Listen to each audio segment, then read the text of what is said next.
So what's going on, everyone? Back again with another video. And today the topic of my discussion is Africa. Just watch the video of Mr. Bzion where he was basically saying that he is about to go to Africa in May. And he's gonna learn new things about Africa. Well, I actually know a little bit of African culture. I know about Islam. I went to mosque a couple times. So Mr. Bzion, if you're gonna go to mosque, this is how they do it. Muslim people pray 5 times a day. In fact, this is what I got from Muslim people. This is what they do. It has like 99 pieces in there. Also Muslim people, and they basically, do some shit with it. I don't know what, because I'm not Muslim. I got it from my Muslim roommate. Because I used to live with a Muslim guy. I used to live next door. Guy from Guinea. And I can tell you about Muslim people. They pray 5 times a day. Before they pray, they wash themselves. They wash their hands, they wash their head, they wash their knees like this, Also when they pray, they don't have no chairs, no anything like in churches.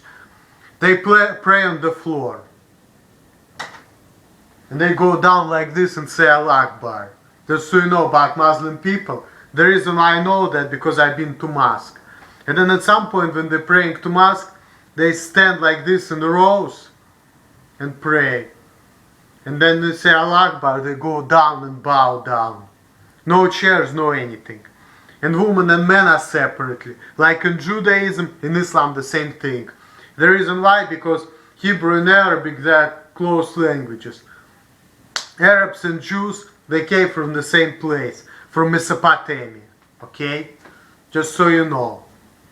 Islam got forced on African people through Islamic people, and also in Africa there are a lot of Christians and Muslims, so maybe you'll see some Christian people too.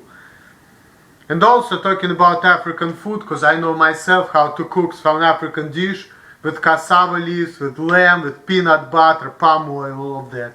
I used to cook African food multiple times. A couple times I cooked it. And so I know a little bit. So, I can tell you more about Africa, but I want to get too personal here. Yeah, so yeah. I heard that in Africa people eat monkey's brain, which I didn't know before, I don't know. But I've been to African store in Columbus, Ohio, because my former roommate who used to live with me while he was a student, now he graduated, he moved out, but when he used to live with me, not in my room obviously, because I live in a boarding house, but he was like in different room but at the same house with me. We used to hang out. I listen to African music. African people like to listen to Bob Marley, Lucky Dube. African people like to listen to their music, and their music, it's some interesting music. Also they have their own languages, like that guy, he spoke Fulani language. And I learned a couple words, I think Kogona Viete, which means hello, I think. And listen to some music too. They have pretty chill music, and their music is pretty peaceful. It's pretty much bunch of black women, black men, dressed up well, they're dancing and having fun. Not as aggressive as white music, because I noticed that white people in white music is pretty aggressive, have a lot of violence and stuff. Black African people, no aggressive stuff. Singing, dancing, some light stuff, a lot of light music. There is something about black people, they're more peaceful, and white people are more racist. I'm just telling you from my experience. And I'm not saying that all white people are racist, don't get me twisted. I'm just saying that there is a tendency of that in most of white people to be racist and more aggressive, And black people are more peaceful. So, Mr. Bzion, have fun in Africa. Make more videos. I'm glad you brought it up because I would like to see these videos. I would like to go to Africa myself, maybe one day. Like to go to South America.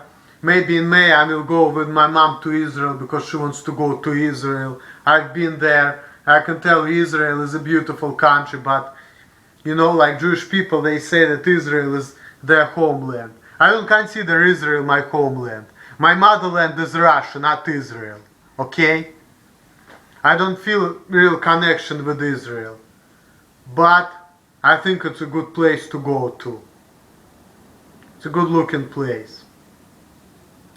It doesn't even look like Arabic country in certain ways. Like there are certain places in Israel, like Golan Heights, they look like a tropics, you know, in South America. And I'm not bullshit you. I'm that serious. They have all tropical trees and stuff. I'm telling you. Because I've been there once for 2 weeks. So yeah, Mr. Rebzion, have fun in Africa. I'm really happy for you. It's always good to experience other culture, to make videos different place. The fact that you're not gonna take a shower for 2 weeks, that's okay. Let me tell you something. When I was back in Russia we have different culture. In Russia, people take showers usually like maybe once a week, maybe twice a week. Here, people take showers every day. When I came to this country, me myself, I didn't really like shower every day. For me, it was weird. And then I kind of got accustomed to it. Because in Russia, as I said, people take a shower once a week, maybe once every 5 days. And in fact, when I take a shower, I don't wash my head every day. I wash my head about once a week because I actually heard and read that if you wash your head every day, it's not even healthy for your hair, you know. It makes your head, you know, less oily, if you will, and your hair is not that healthy. So, I mean, America is so crazy country, but trust me, not all the regions in the world you have to even take a shower every day. And people say you don't take shower every day, you will smell. That's bullshit. It depends, because if you're in a cold climate and if you don't take shower for a long time, you may not smell. Because the reason why I smell, because you're in the hot climate, or you use a lot of physical activity. But if you're not really physically active and you don't take shower for like 5 days, you're not gonna probably even smell. You know, I'm just being real. You know, so not taking shower for 2 weeks, you will survive it. You'll be alright, my man. But helping other people in Africa, that's a good cause. And I believe me, you know, people talk about religion, talking about God. If you stop subsidizing churches and send all this money to Africa to help people, you'll be better off. Religion is fucking useless piece of shit. If you wanna pray, you can go to your crib and pray to God. Okay? But you don't have to like fucking pray and spend your money for some stupid shit like religion. Again, just my opinion. So, I'm glad that you're helping Africans, but seriously, if you will cut out the subsidy of fucking churches, synagogues and mosques, you will get a lot more money to feed the poor. That's what's up, that's just my opinion. So anyway, Mr. Rebzion, have fun in Africa. And now I have to go, my friend's calling me. I'm gonna go out and hang out with my friend. Peace out, YouTube.